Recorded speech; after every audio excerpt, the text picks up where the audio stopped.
Makasih Pak. Assalamualaikum warahmatullahi wabarakatuh. Sekali lagi perkenalkan, nama saya Yuna, saya atas nama Nexus Tree Foundation. Kebetulan kami kantor kami sih memang di Bali, tapi kami bekerja sama dengan Fakultas Kedokteran, UNRAM, anak-anak terpilih yang berkesempatan untuk mengikuti pemeriksaan tes IQ ini, dan juga kemarin sempat kami ambil sampel darahnya.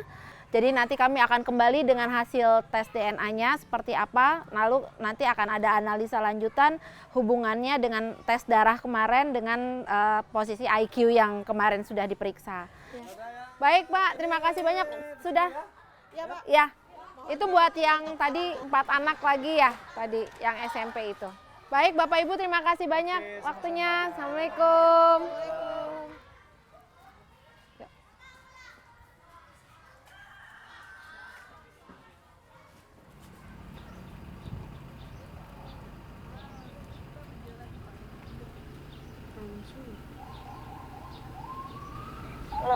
Halo Jum, Jum kamu lagi ngajar ya? Iya, tapi anak-anak emang lagi ini sih, ngajarin. Oh iya, Jum aku mau nanya aja si Rido, maksudnya udah selesai operasinya. Terus nanti kalau bisa ditanya lagi, paling kita kan pulang besok nih. Nanti Tika sama Panca kayaknya bakal minta tolong ditemenin sama Jum juga, nengokin Rido. Gitu ya? Mau hari apa? Belum. Jum, kemarin katanya kira-kira dia pulang hari apa, Jum? Hari Senin. Ya, nanti kamu ikut sama Pak Ili. Nanti Tika Panca akan ngubungin kamu lagi ya, gimana teknis kesananya. Oke. Makasih ya, Jum. Iya, Mbak. Assalamualaikum. Salam warahmatullahi wabarakatuh. Moodnya kan lagi pasti nggak enak ini dia. masih ada nggak sih? Masih ada. Oh ya, ini dimasukin di apa? Tapi sampai sekarang tuh masih di luar. Masih ada, karena dia masih ada rembesan. Ini jadi ke 7 apa ke 8? Berapa Tika? Kayak Malah 8 ke 9. 8 kali ya? 8 enggak, karena dia banyak operasi tapi juga banyak yang kayak udah mau masuk tapi nggak jadi. Iya, itu dia makanya. Kita kadang suka kalau karena udah bilang mau operasi ke 6 terus gagal lagi, terus kita ngitungnya Kayak berapa lagi ya nih gitu. Nah, kayak anaknya Dari chat kan kita tracking dia udah yang keberapa kan. belum balik lagi ke dokter Sunanto. Kalau ini udah beres baru balik. Ya, Bu. Iya. Kalau pokoknya asal dia udah nggak ada rembesan lagi di saluran kemihnya, 11 dia akan dibalikin lagi ke dokter Sunanto. Bawah. Nyampur sama saluran kencing nggak sih tadinya kan? Kayak nyaru gitu. Iya, Kecampur iya, kan salurannya. Makanya sering kotor kan harus selalu dibersihin. Hari Sabtu pagi aku lihat Rido dulu. Kalau misalnya kemungkinan ketemu dokter nggak hari Sabtu ini, aku coba cari dokternya. Kalau nggak keburu mepet pulang ya. Gitu. Tapi kalau misalnya aku nggak keburu, pada saat Rido kontrol kalian nemenin. Halo. Apa Rido? Sudah sembuh? Pak Ili sudah sampai sini dia. Dia ambil obat di lantai 2. Oh iya udah. Sebentar lagi kita Beli ayam dulu. Tunggu ya Rido. Ya, tak sabaran ini anak ini. Waduh, Aduh. kasihan kelaparan. Iya, dia bukan nungguin kita, dia nyari ayamnya. Jangan GR. Udah Rido, ntar lagi, sabar. Kita beliin ayam dulu.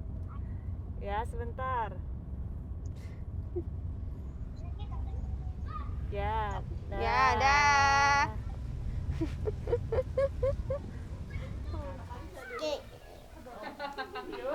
Daripada lompat-lompat. Oh ya udah. Kalau ini Kak siapa? Suka gambar? Oh, semuanya. Oke, hari ini kita bermain gambar bareng. Kita menggambar peta yuk. Tahu nggak peta itu apa? Nah, sekarang aku mau tanya, siapa yang di rumahnya masih ada gelondong? Angkat tangan. Masih? Kalau di rumah kalian masih ada gelondong, di gambar rumah kalian, kalian kasih tanda silang. Kalau tahu jumlahnya, kalian tulis di dekat tanda silang ini. Bisa kalian ada jumlahnya ada 3, kalian tulis 3. Kalau 4 berarti tulis angka 4. Kalian tulis jumlah jumlah gelondong yang ada di rumah? Nah, berapa banyaknya? Berapa banyak gelondong? Oke, gelondong itu buat apa sih? Siapa yang mau jawab angkat tangan? Buat ambil emas, itu jadi emas. Kalian pernah nggak? Siapa yang pernah bantu itu ke gelondong? Oh, patung batu, patung batu. Siapa yang pernah lihat raksa di rumah? Lihat gimana? Terus habis terus? Hah? Kanebo? Kok es batu gimana? Oh, kalian biasanya di mana lagi yang lihat ada gelondongnya? Hah? Pinggir jalan. Kok dekat sini ada nggak? Dekat musola ini ada nggak? Di mana ya?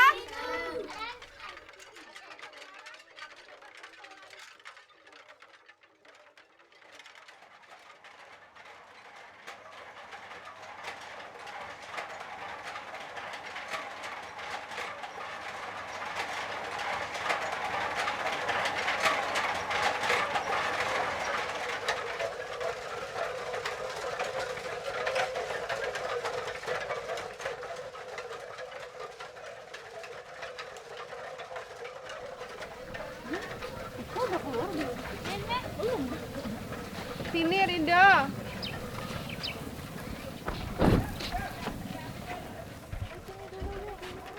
Udah nggak ada itunya apa? Elang. Yuk. Gede karena itu wah. Ke situ. Gimana di budaya itu? Ayo nak ke situ. Aksa. Bisa nggak? Kalau nggak pergi aktif dia sekolah. Oh iya, berarti kan dia izin aja kan kalau pas lagi pengobatan, tapi selebihnya kalau kita lagi nggak pengobatan, dia tetap sekolah Iya, kan tetap ya? sekolah. Sekolahnya yang di depan situ Yang ya? di depan musola itu. Ya, yang di depan Kalau musola. ngaji di sini di musola ini.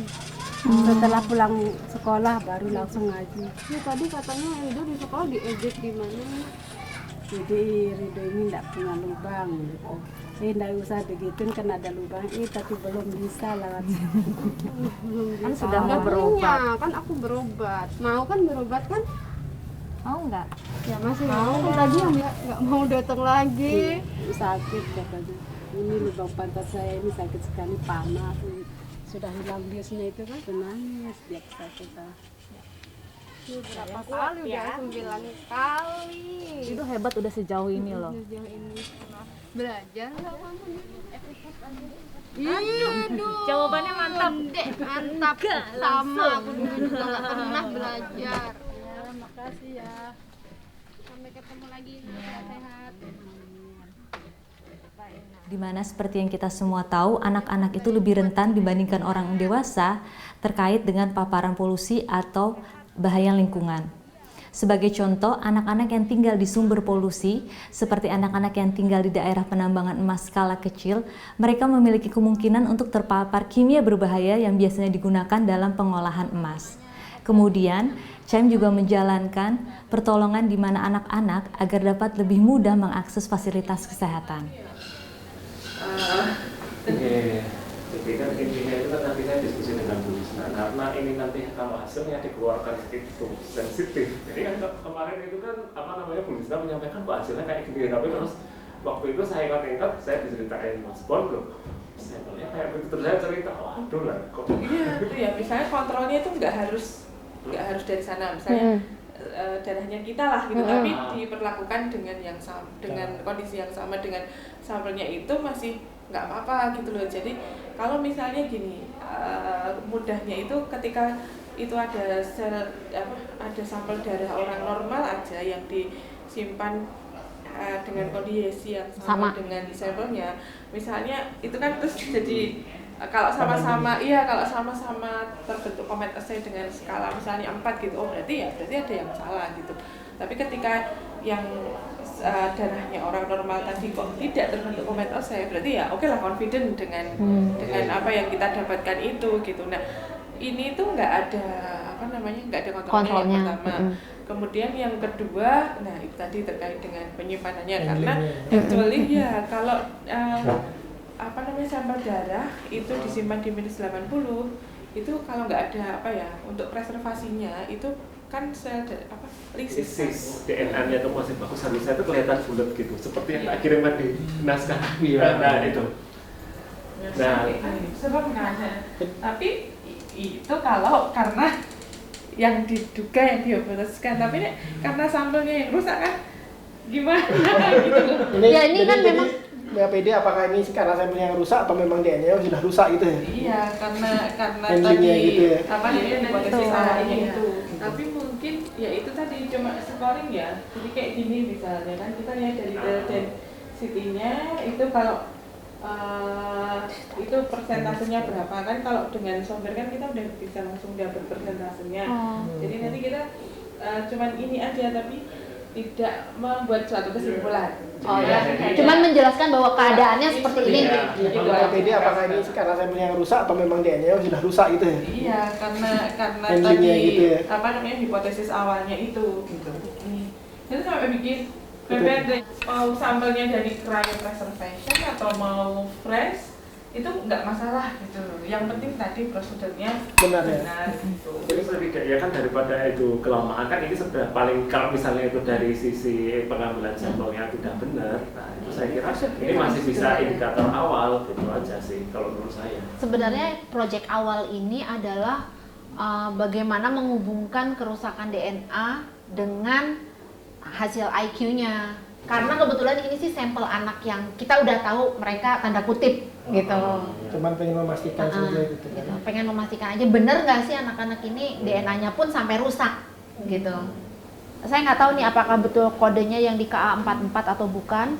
Jadi anak ini memang sudah terbaca bahwa dia ada gangguan di otaknya gitu. Saraf itu dia sering kejang.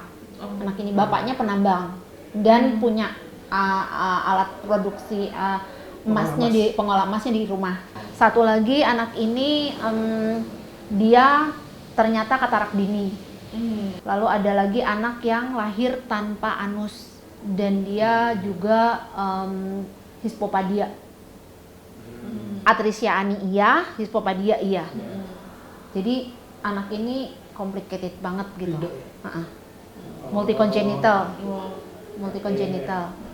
Gitu. Dia juga tinggal di lingkungan yang semua kalau di Lombok itu kan di kecamatan ini kan masif sekali ya penambangan emasnya itu.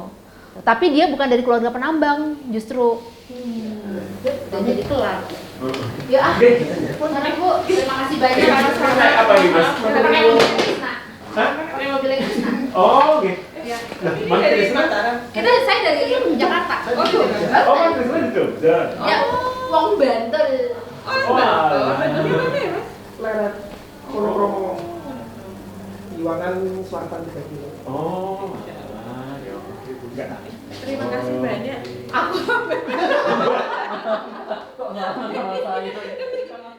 Program CHIME ini panjangan dari Children's Health Intervention in Mercury Polluted Environment, sebuah inisiatif untuk meningkatkan kesejahteraan kesehatan anak-anak yang tinggal di lingkungan penambangan emas skala kecil yang menggunakan merkuri secara masif. Namun seiring berjalannya waktu, tahun 2021 lah itu kira-kira kita rebranding menjadi namanya Children's Health Intervention in Most Polluted Environment gitu. Tapi inisiatifnya tetap sama untuk melindungi kesehatan anak-anak ini supaya dapat meningkatkan kualitas hidup mereka di masa yang akan datang.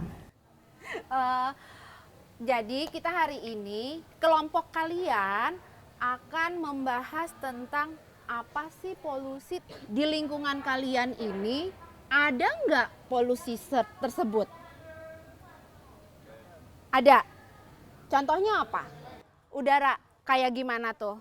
Asap kendaraan, apalagi? Asap rokok, apalagi?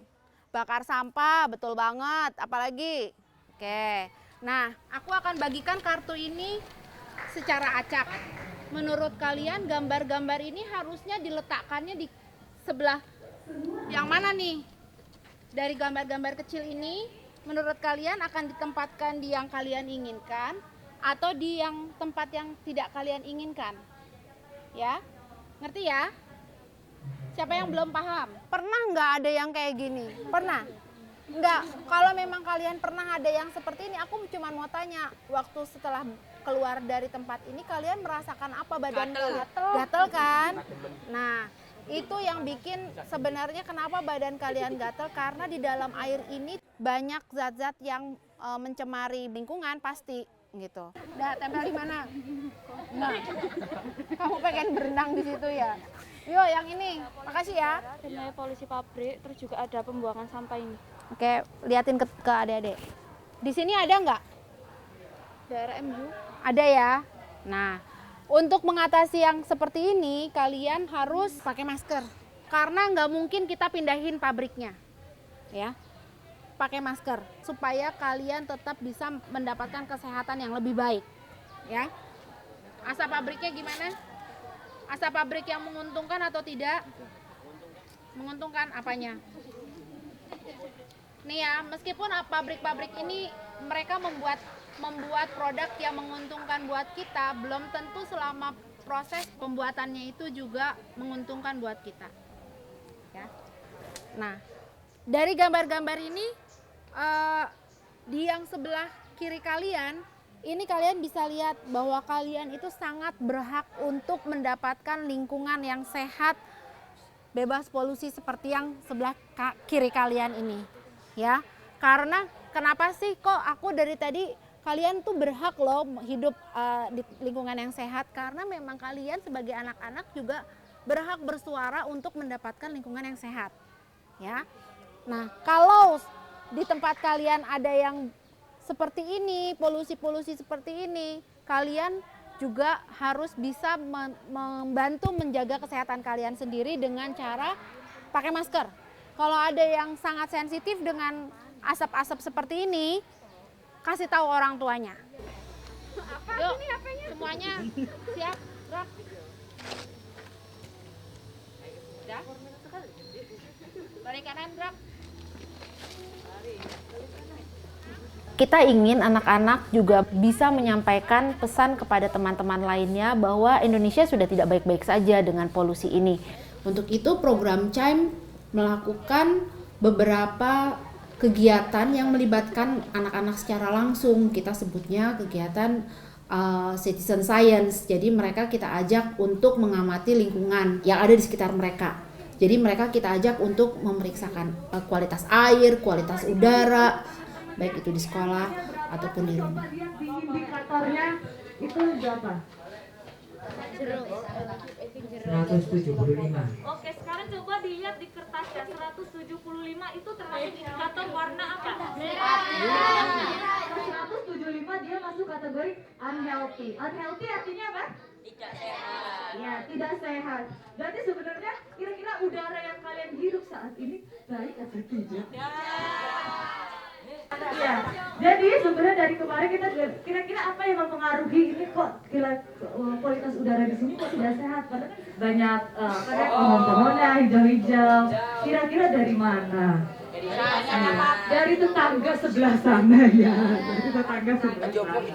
Ya, berarti maksudnya kalian sudah punya gambaran bahwa ada perbedaan kualitas udara yang dulu sama yang sekarang. Kalau dulu kalian masih bisa lihat langitnya biru, jelas. Kalau sekarang tuh kalau dulu jelas, sekarang udah kayak abu-abu gelap gitu. Soalnya buat informasi kalian, Indonesia tuh pernah beberapa kali jadi nomor 1, tapi yang terburuk bukan yang terbaik. Jadi ini nanti kita belajar. Kita nggak bakal belajar yang jelimet gitu loh. Cuma sederhana aja. Nanti kan akan dibagiin, tolong dibantu dong kakak-kakak. Nanti tiap kelompok akan dibagiin. Kita akan bermain, kita ngecek nih air-air yang kalian bawa kemarin itu aman gak sih? pH-nya harusnya 7 karena netral ya. Mudah kan? Oke. Jadi artinya apa? Air Sunanggiri gimana? Netral. Sehat ya, boleh dikonsumsi. Ciri-cirinya gimana? Penampakan. Kegiatan peningkatan kesadartahuan yang kami lakukan kepada anak-anak itu untuk mengedukasi mereka tentang bahaya polusi dan dampaknya bagi perkembangan mereka. Kita juga melakukan kegiatan tersebut di 13 sekolah dan 2 komunitas pada 7 provinsi yang terindikasi polusi yang berbeda. Sebagai contoh, polusi industri, PLTU, dan juga sampah. Kami berharap mereka dapat menyalurkan informasi yang mereka dapat itu ke teman-teman mereka yang lain, yang biasanya kita kenal dengan pendidikan sebaya. Polusi ini adalah pengotoran atau pencemaran yang bisa kita simpulkan itu masuknya bahan ke lingkungan sehingga berdampak buruk pada kualitas lingkungan dan kesehatan manusia. Nah, ini tuh penyebabnya yaitu asap pabrik, pestisida, nah ada limbah pabrik, limbah sampah rumah tangga, asap kendaraan, itu dari penyebabnya polusi. Nah, gimana ya kita bisa lihat kandungan udara yang ada di sekitar kita? Salah satu contohnya ini namanya air visual. Ini tuh juga bisa dilihat dari HP kalian ya. Kan kalau kita menghirup udara, kalau udaranya kotor itu kan bisa menyebabkan sesak nafas. Selain itu, ketika mata kita terkena udara yang kotor atau debu-debu yang ada di dalam udara tersebut kan bisa menyebabkan mata iritasi, mata menjadi merah, perih gitu kan. Kalian itu merasa nggak sih air yang kalian gunakan sehari-hari itu aman nggak? Aman atau belum? Bahwa air yang ada di rumah saya itu belum sehat. Kayak contohnya air PDAM yang biasanya digunakan. Air PDAM itu kadang warnanya keruh banget, kayak ada lumpurnya gitu. Jadi kayak mau mandi itu rasanya agak jijik gitu ya. Kotoran air itu langsung kayak mau minum juga kurang yakin kan agak-agak sehat. Oke, mungkin dari beberapa teman-teman sekalian masih nggak tahu ya cara ngecek air itu gimana. Nah, aku juga sih nggak tahu sih, soalnya nanti habis ini kita dijelasin sama teman kita. Ya, teman kita ini. Oke, kita langsung. Kenapa sih kita mengangkat supaya anak-anak ini dilindungi dari polusi-polusi ini? Karena anak-anak ini kan nanti mereka akan menjadi seorang pemimpin di masa depan. Kalau mereka dari sekarang udah terpapar oleh polusi, kita nggak tahu lagi deh gimana kualitas mereka di masa depan nanti. Untuk di sekolah menurut aku lebih buruk sih dari rumah aku karena kan ini deket jalan lalu lintas gede, jadi polusi di mana-mana gitu.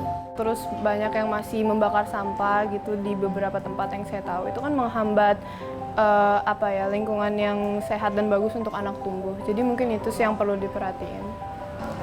Semoga lingkungan di masa depan itu lebih bersih, bebas dari polusi. Biarkan lingkungan itu nyaman, asri, dan sehat untuk semuanya.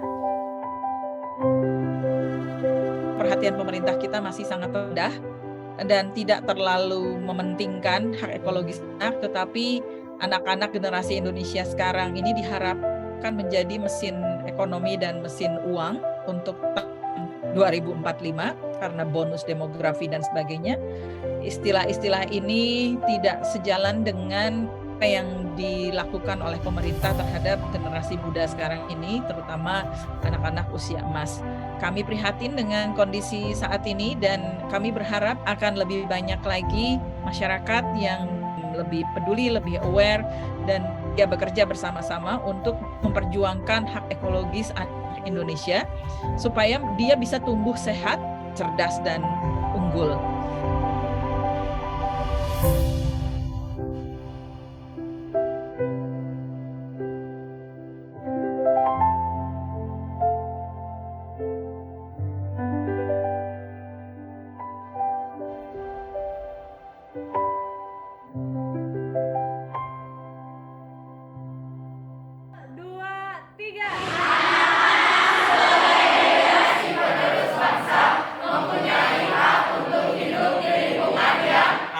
Nyaman,